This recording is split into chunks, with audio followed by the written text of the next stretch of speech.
다윗이 사울이 자기의 생명을 빼앗으려고 나온 것을 보았으므로 그가 십광야 수풀에 있었더니 사울의 아들 요나단이 일어나 수풀에 들어가서 다윗에게 이르러 그에게 하나님을 힘있게 의지하게 하였는데 곧 요나단이 그에게 이르기를 두려워하지 말라.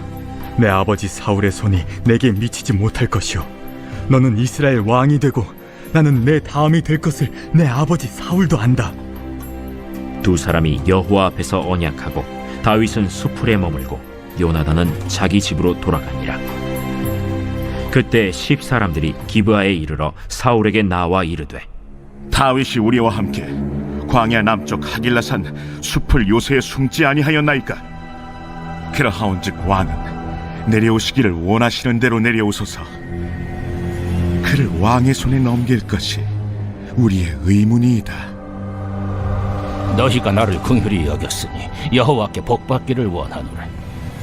어떤 사람이 내게 말하기를 그는 심히 지혜롭게 행동한다 하나니 너희는 가서 더 자세히 살펴서 그가 어디에 숨었으며 누가 거기서 그를 보았는지 알아보고 그가 숨어있는 모든 곳을 정탐하고 실상을 내게 보고하라. 내가 너희와 함께 가리니 그가 이 땅에 있으면 유다 몇천 명 중에서라도 그를 찾아내리라. 그들이 일어나 사울보다 먼저 시브로 가니라. 다윗과 그의 사람들이 광야 남쪽 마온 광야 아라바에 있더니 사울과 그의 사람들이 찾으러 온 것을 어떤 사람이 다윗에게 아뢰매. 이에 다윗이 바위로 내려가 마온 황무지에 있더니 사울이 듣고 마온 황무지로 다윗을 따라가서는 사울이 산 이쪽으로 가매 다윗과 그의 사람들은 산 저쪽으로 가며 다윗이 사울을 두려워하여 급히 피하려 하였으니 이는 사울과 그의 사람들이 다윗과 그의 사람들을 에워싸고 잡으려 함이었더라. 전령이 사울에게 와서 이르되 급히 오소서. 블레셋 사람들이 땅을 침노하나이다.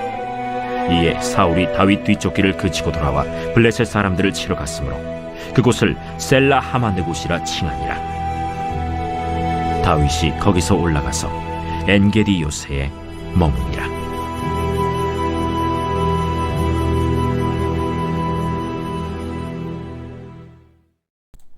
여러분 반갑습니다. 오늘 튜토리얼은 기막힌 하루입니다. 본 말씀 사무엘상 23장 25절부터 29절의 말씀입니다. 자, 지금 다윗은 광야의 시간에 있습니다. 하나님께서 다윗에게 허락하신 광야의 목적은 다윗을 거룩한 하나님의 백성으로 훈련하시기 위함입니다. 다윗만이 아니죠. 하나님은 우리 모두를 거룩한 하나님의 백성으로 세우시기 위해 광야 학교로 입학시키시고 다양한 훈련을 거치게 하십니다. 자, 그런데 하나님은 우리가 이렇게 거룩을 이룰 수 있도록 도우시기 위해 우리에게 주시는 선물이 있습니다. 자, 그 선물이 무엇입니까? 첫째로 하나님은 나의 거룩을 위해 위로를 선물로 주십니다. 자, 오늘 16절부터 18절의 말씀에 사울의 아들 요나단이 일어나 수풀에 들어가서 다윗에게 이르러 그에게 하나님을 힘있게 의지하게 하였는데 곧 요나단이 그에게 이르기를 두려워하지 말라. 내 아버지 사울의 손이 내게 미치지 못할 것이요 너는 이스라엘 왕이 되고 나는 내 다음이 될 것을 내 아버지 사울도 안다 하니라. 두 사람이 여호와 앞에서 언약하고 다윗은 수풀에 머물고 요나단은 자기 집으로 돌아가니라 그랬습니다. 자, 지금 다윗이 추격하는 사울을 피해 십광야의 수풀에 숨어 있었습니다. 다윗은 장기간의 도피 생활로 인해서 매우 심신이 지쳐있는 상태였습니다.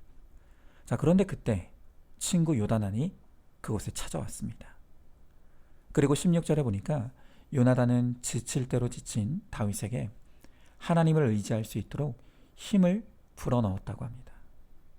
자, 요나단은 어떤 방법으로 지친 다윗에게 힘을 주었습니까?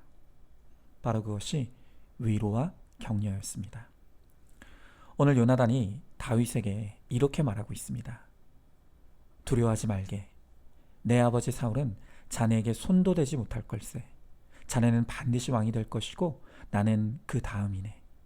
내 아버지 사울 왕도 다 알고 있는 일이네. 그러니 힘을 내게. 자, 여러분, 요나단의 이름의 뜻은요, 하나님이 주신 선물이라는 뜻입니다. 그러니까 정말 말 그대로 오늘 다윗에게 요나단이 건네는 위로와 격려는 하나님이 주시는 선물이었던 것입니다. 우리는 이 요나단을 통해서 거룩을 위해 광야의 훈련을 통과하는 우리 모두에게 이 말씀의 위로와 격려가 얼마나 절대적으로 필요한지를 가르쳐 주는 것입니다. 여러분, 이렇게 위로와 격려는요, 우리의 지친 몸과 마음에 힘을 불어넣어 줍니다. 또 낙심과 실망에 빠진 자들에게는 다시 시작할 용기를 줍니다. 또 하나님에 대한 의심에 빠져 영적 침체를 겪는 이들에게는 다시금 하나님께 나아갈 수 있게 도와주는 것입니다. 자, 그런데요, 저는 오늘 이렇게 중요한 위로와 격려에 대해서 좀 다른 각도에서 좀 생각해 보고 싶은 게 있습니다. 여러분, 우리가 다 위로받고 싶죠. 다 격려받고 싶어 합니다. 그런데 놀라운 것은 많은 사람들이 누군가를 위로하고 격려하는 것을 매우 힘들어한다는 것입니다. 그리고 여성들보다 남성들이 특히 더 위로와 격려를 하는 것도 받는 것도 매우 어려워하고 힘들어합니다. 자, 오늘 이 설교를 듣고 계시는 우리 여성 성도님들께 한번 물어보겠습니다. 우리 남편들이 위로와 격려와 공감을 잘 해주시던가요? 물론 그런 이상한 남편이 있다는 소문은 들었지만 거의 없죠. 이유가 뭡니까? 왜 그런 것입니까? 사실 지금 제가 드리는 이야기는 다른 사람의 이야기가 아닙니다. 그게 바로 저의 이야기이고 저의 문제였습니다. 저도 제 아내와 결혼하고 난 후에 이 초창기 많은 관계의 어려움과 갈등이 있었습니다. 자, 그런데 지금 와서 돌아보면요, 그 모든 어려움의 중심에는 제 아내에 대해서 전혀 위로하지 못하고 공감하지 못하는 저의 문제가 가장 컸습니다. 특히요, 제가 구속사의 복음을 깨닫고 난 후에 의욕이 가득했습니다. 그래서 저는 누구보다 제 아내에게 이 복음을 이해시키고 설득시키고 싶었습니다. 그래서 아내로서, 엄마로서, 또 사모로서 힘들어하는 아내에게 고난을 해석해 준답시고 이 구속사의 정답을 쏟아부었습니다. 저는 그러면 제 아내가 금방 살아나고 깨달을 줄 알았습니다. 그런데 오히려 제 아내는 제가 전하는 구속사를 너무 힘들어하고 버거워했습니다. 저는요, 이렇게 구속사를 힘들어하는 아내를 보면서 믿음이 없다고 마음으로 무시하고 정죄를 했습니다. 자, 그런데요, 시간이 흘러서 구속사가 훈련되어지고 또 깊어지게 되니까 비로소 그때 제가 뭘 잘못했는지를 알게 되었습니다. 그것은 바로 힘든 아내에 대한 위로와 공감이 없이 정답만 외쳤다는 것입니다. 제가 그 당시에 먼저 해야 했던 일은 심신이 지쳐있는 제 아내의 상태를 위로해주고 공감해 주어서 몸과 마음에 힘을 불어 넣어 주어야 했습니다. 그리고 충분히 힘을 얻었을 때 그때 말씀의 자리로 안내를 했어야 했던 것이죠.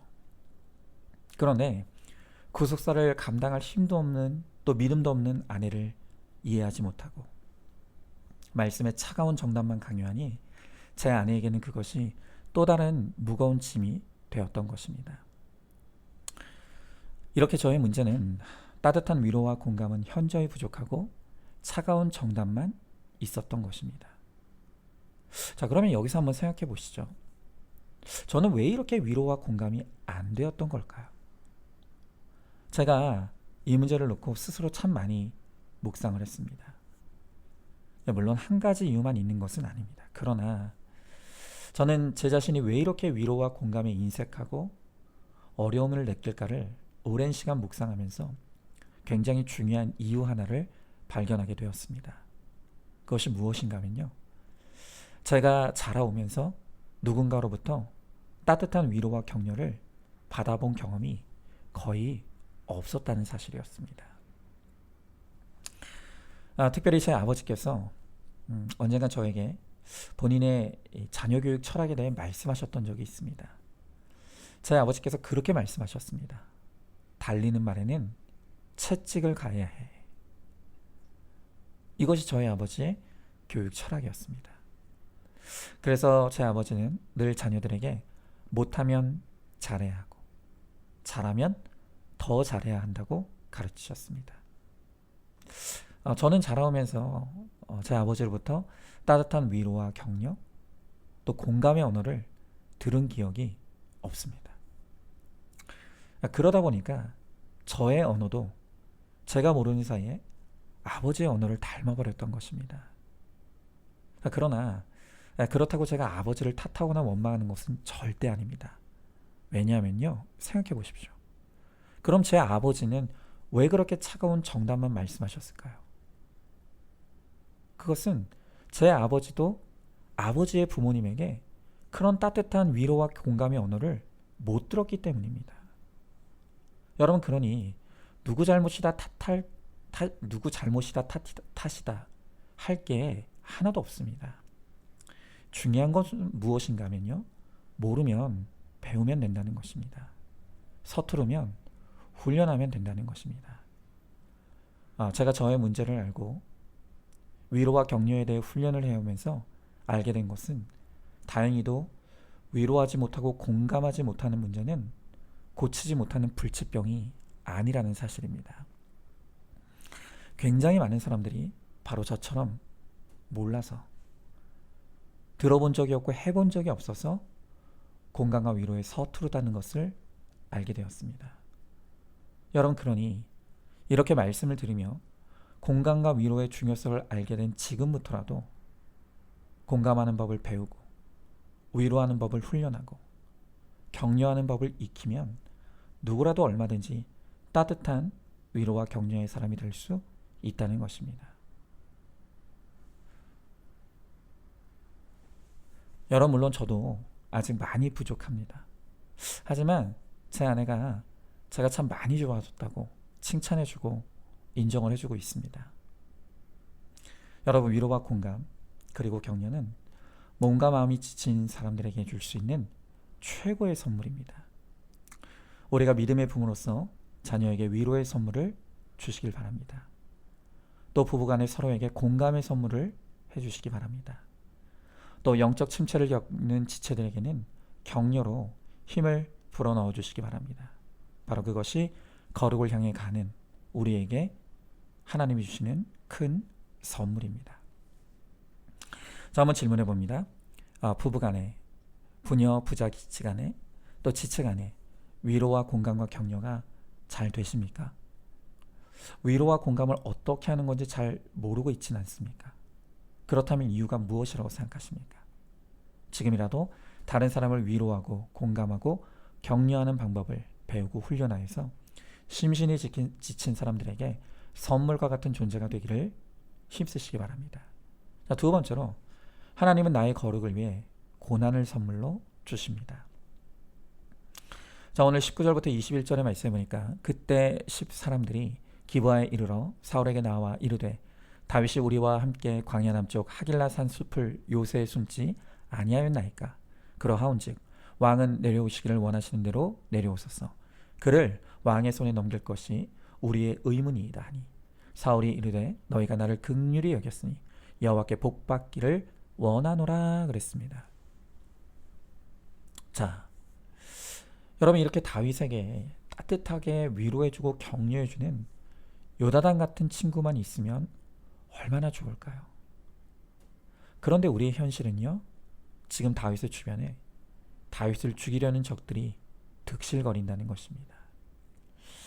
여러분, 특별히 오늘 말씀을 보면 사울과 10사람들이 다윗을 죽이는 일에 한마음 한뜻이 되어 다윗을 무섭게 추격하고 있습니다. 자, 여러분, 왜 하나님은 다윗에게 또 우리에게 이렇게 힘든 사람들을 허락하시는 것입니까? 여러분, 제가 앞서서 위로와 격려는 심신이 지친 사람들에게 힘을 불어넣어 준다고 말씀드렸습니다. 그런데요, 틀림없는 사실은 위로와 격려가 우리의 몸과 마음은 편하게 해줄지 몰라도 영혼을 온전히 세우지는 못한다는 것입니다. 정말로 우리의 영혼을 주님께로 가도록 만들어주는 것은 결국 고난입니다. 여러분이 스스로 대답해 보십시오. 우리가 언제 예배가 간절해집니까? 언제 말씀이 내 말씀으로 들립니까? 언제 간절한 기도가 터져 나옵니까? 여러분, 내가 평안하여 등 따시고 배부를 때는 말씀이 안 들립니다. 기도가 깊어지지 않습니다. 하지만 나를 힘들게 하는 사람으로 인해 마음이 곤고해지면 그때 우리가 예배가 사모가 되고 말씀이 내 말씀으로 들리고 기도가 깊어집니다. 여러분, 저도 목회자이기 전에 한 사람의 연약한 인간일 뿐입니다. 그래서 저도 저의 편에서 저를 위로해주고 공감해주고 격려해주는 분들을 만나면 너무 좋습니다. 저의 목회 현장에 그런 분들만 있기를 바라는 인간적인 마음이 저에게 있습니다. 그런데 제가 정말 부인할 수 없는 분명한 사실은 성도님들이 별일이 없고 교회가 평안하면 벌써 큐티를 해도 말씀이 안 보이고 안 들립니다. 또 기도 시간에 엎드려 있지만 집중이 되질 않고 저도 모르는 사이에 오늘 점심에 뭐 먹을까 하는 잡생각이 막 들어옵니다. 그런데 우리 성도님들 가운데 말과 행동으로 저를 힘들게 하고 저를 아프게 하면 벌써 제 마음이 곤고해집니다. 그 곤고한 마음으로 큐티의 자리로 가면 말씀이 활짝 열립니다. 또 그 곤고한 마음으로 기도의 자리에 들어가면 시간이 어떻게 가는지 모를 정도로 기도가 깊어집니다. 여러분, 그런 저를 보면서 제가 확실히 깨닫고 고백하는 것은 우리 성도님들 가운데 요나단 같이 저에게 위로가 되고 격려가 되는 분들도 하나님이 저에게 주신 선물이지만 또 제 마음을 아프게 하고 힘들게 하는 성도님들도 저의 거룩을 위해 하나님이 주신 귀한 선물이라는 것입니다. 그래서 저는 고난으로 힘이 들어 기도할 때 꼭 하나님께 이렇게 기도합니다. 하나님, 큐티가 깊어지라고, 기도가 깊어지라고 저에게 고난 주셔서 감사합니다. 여러분, 제가 고난이 힘들지 않다는 말이 절대 아닙니다. 저도 정말 마음이 무너져 내리는 그런 고난 겪기 싫습니다. 저도 너무너무 힘이 듭니다. 그런데 어쩝니까? 고난이 있어야 말씀이 열리고 고난이 있어야 기도가 깊어지니 저도 이런 제가 너무 애통합니다. 하지만 그것이 사실입니다. 그러니 저를 위로해주고 격려해주는 사람들도 하나님이 저에게 주신 선물이고 저를 아프게 하고 힘들게 하는 사람도 하나님이 저에게 주신 선물입니다. 그래서 한번 질문해 봅니다. 하나님이 나에게 말씀이 들리게 하시기 위해 또 기도가 깊어지게 하시기 위해 선물로 허락하신 힘든 사람이 누구입니까? 나를 힘들게 하는 그 사람을 통해 내가 더 거룩해질 것을 믿고 하나님께 감사하시기 바랍니다. 마지막 세 번째로 구원을 위해, 우리의 구원을 위해 피할 길을 선물로 주십니다. 자, 오늘 27절부터 29절의 말씀에 보니까 전령이 사울에게 와서 이르되 급히 오소서, 블레셋 사람들이 땅을 침노하나이다. 이에 사울이 다윗 뒤쫓기를 그치고 돌아와 블레셋 사람들을 치러 갔으므로 그것을 셀라 하마 느곳이라 칭하니라. 다윗이 거기서 올라가서 엔게디 요새에 머무니라 그랬습니다. 여러분, 정말로 영화 같은 장면이죠. 10사람들의 밀고로 위치가 발각된 사울의 군대가 사방으로 포위했습니다. 그리고 점점 포위망이 좁혀듭니다. 이제 다윗이 사울에게 잡혀 죽는 것은 시간 문제였습니다. 그런데 그때 갑자기 전령으로부터 블레셋 사람들이 쳐들어왔다는 정보를 듣게 됩니다. 그 소식을 들은 사울은 추격을 중단하고 급히 블레셋에게로 향해 갑니다. 그리고 그 덕분에 다윗은 무사히 엔게디 요새로 숨어들어 안전하게 거하게 됩니다. 여러분, 광야의 고난이 힘들긴 합니다. 하지만 그것은 결코 우리의 죽음의 장소는 아닙니다. 왜냐하면 광야는 거룩해지라고 주신 장소이기 때문입니다. 하나님은 나의 거룩을 위해 딱 필요한 만큼의 알맞은 고난만 허락하십니다. 그리고 우리에게 피할 길도 주십니다. 자, 고린도전서 10장 13절의 말씀에 사람이 감당할 시험 밖에는 너희가 당한 것이 없나니 오직 하나님은 미쁘사 너희가 감당하지 못할 시험 당함을 허락하지 아니하시고 시험 당할 즈음에 또한 피할 길을 내사 너희로 능히 감당하게 하시느니라 그랬습니다. 여러분, 하나님께서 다윗에게 죽지 말고 살라고 열어주신 피할 길이 바로 엔게디 요새였습니다. 그리고 하나님이 우리에게도 피투성이라도 살라고 반드시 거룩을 이루고 승리하라고 우리에게도 피할 길로 주신 요새가 있는데 그게 바로 말씀 공동체입니다. 여러분, 거룩은 혼자 이룰 수 있는 것이 아닙니다. 공동체가 나의 요새가 되어서 나를 위로와 격려로 또 말씀의 책망과 교훈으로 지켜주고 보호해 줄 때에만 우리가 승리할 수 있는 것입니다. 여러분, 그러니 공동체의 요새 안에 머물러 있고 붙어 있는 것이 가장 안전한 것입니다. 여러분, 공동체가 좀 마음에 안 든다고 답답하다고 요새를 벗어나면 큰일 납니다. 거기에 나를 집어삼키려고 하는 사울이 기다리고 있습니다. 여러분, 그러므로 나에게 피할 길로 주신 우리 안산중학교 요새에 잘 붙어만 있으십시오. 머물러만 있으십시오. 그러면 하나님께서 이 광야를 통해 우리를 거룩한 주의 백성 삼으시고 반드시 구원의 승리를 베풀어 주실 줄로 믿습니다. 한번 질문해 봅니다. 고난으로 지치고 힘들 때 어디로 피신하고 있습니까? 공동체가 마음에 안 든다고 떠나려고 하고 있지 않습니까? 말씀 있는 우리 공동체가 나에게 하나님이 허락하신 요새임을 깨닫고 붙어만 있는 믿음으로 잘 머물러 있기를 힘쓰시기 바랍니다. 자, 오늘도 12월 11일 보석상자입니다. 최고로 믿음 좋은 사람은 하루 24시간을 잘 사는 사람입니다. 남편이 바람을 피웁니까? 자식이 집을 나갔습니까? 사랑하는 가족을 잃었습니까? 그렇다면 내가 할 일은 잠 잘 자면 됩니다. 밥 잘 먹고 늘 하듯이 아침에 일어나서 큐티하면 됩니다. 그럴 때 누구도 누리지 못하는 형통을 누리게 될 것입니다. 아멘. 우리 함께 기도하겠습니다. 주님, 우리 모두에게 광야의 훈련이 있습니다. 이 광야를 통해서 하나님이 우리를 거룩한 백성으로 다듬어 가시고 만들어 가십니다. 하지만 이 광야의 시간이 우리에게 너무 힘이 듭니다. 그래서 이 광야를 마침내 이기고 승리하여 거룩해지라고 하나님께서 우리들에게 주신 선물이 있습니다. 그것이 바로 나를 위로하고 격려해 주는 사람이라고 합니다. 그리고 나를 힘들게 하는 사람도 나로 하여금 하나님 앞에 더 가까이 가게 도와주는 하나님의 선물이라고 말씀하십니다. 또한 요새와 같은 우리 말씀 공동체가 바로 나의 피할 길이라고 하나님의 선물이라고 말씀해 주십니다.